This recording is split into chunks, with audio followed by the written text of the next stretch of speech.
I also want to give a special thank you to KXAN's Matt Grant. His diligent investigative coverage brought this issue to light.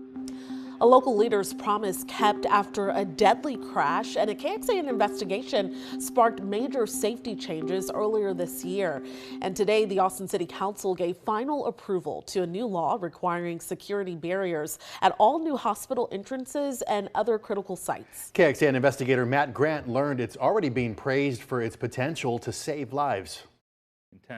Tense moments after months of policymaking. I'm pushing to postpone this item. As some council members push to delay discussion until the end of January, citing the Planning Commission's concern that requiring crash-rated bollards at new hospitals, urgent care clinics, and standalone ERs doesn't go far enough. I think that it would be an absolute travesty for us not to vote today in favor of this item and to postpone it and kick it down the road further. Councilmember Mackenzie Kelly introduced the resolution in July. It came after our investigation into a deadly crash at St. David's North Austin Medical Center in February that killed the driver and injured 5, including the Bernard family, who shared their story exclusively with us.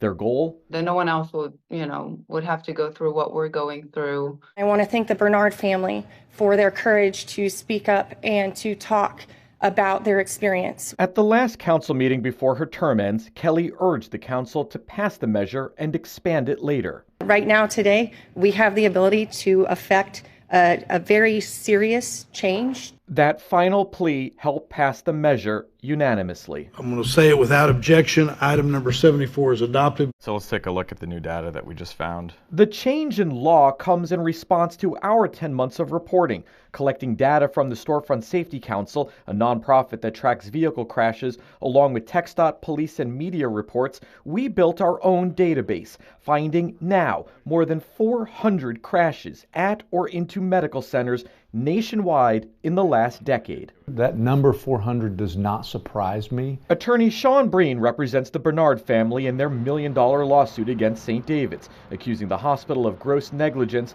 for not having bollards. After the crash and following our questions, it installed a dozen. Now new facilities and existing ones wishing to expand are required to take those safety steps. The Bernard family is absolutely enthused and very grateful that the City Council acted appropriately and quickly here. This is a great day for Austin. Are you convinced that this will save lives? Absolutely, this will save lives. Kelly calls this new law her legacy. The investigation by KXAN and the team there really ensured that this was brought to resolution in an expedient manner. The research was impeccable and data-driven, and my hope is that other communities can use this as a framework to get it passed in their jurisdictions. This all comes following yet even more crashes involving medical centers. In recent days and weeks, we've seen them in Fort Worth, Maryland, and Rhode Island. Austin now becomes at least the 6th city or county nationwide to require security barriers, 4 of them now sparked by deadly incidents. At Austin City Hall, Matt Grant, KXAN Investigates. And our thanks to Matt for that. This new ordinance takes effect in 10 days. St. David's did not respond to our request for comment today by deadline. And the hospital group previously told us it does not comment on litigation and would comply with any new legal requirements that are passed.